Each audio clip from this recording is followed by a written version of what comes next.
আরে রফিক ভাই কেমন আছেন? আসসালামু আলাইকুম ভাই, কি অবস্থা? শুনলাম যে ভাই আপনি নাকি ভ্যান দেখেছেন। মানুষ বলতে হয়। ওই আসলে যে বাবু ভাইয়ের আইডি থেকে আপনার ভ্যান দেখেছেন। মানুষ বলছে কিন্তু আমি আসলে ভাই জানি না, তো শুনতেছি আর কি। শুনলাম নাকি আপনি হুবহু এই লোকেশনের কণ্ঠে গান গাইতে পারেন। বাড়ি ভাই আমাদের কিছু গান শোনানো যায় দর্শক শ্রোতাদের শুনতো। গান তো শোনার জন্য অবশ্যই শুনবো। আচ্ছা ভাই তাহলে শোনান।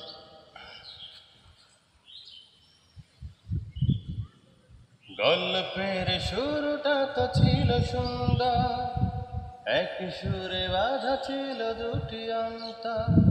ছোট ছোট ভালো লাগা অনুরাগে ছিল রাঙা, দুজনের চোখে ছিল স্বপ্নের ঘর। হঠাৎ স্বপ্ন ভেঙে এলো ঝড়, এলোমেলো হয়ে গেল সাজানো প্রহর। গল্পের শুরুটা তো ছিল সুন্দর, এক সুরে বাঁধা ছিল দুটি অন্তর। ছোট ছোট ভালো লাগা অনুরাগে ছিল রাঙা, দুজনের চোখে ছিল স্বপ্নের ঘর।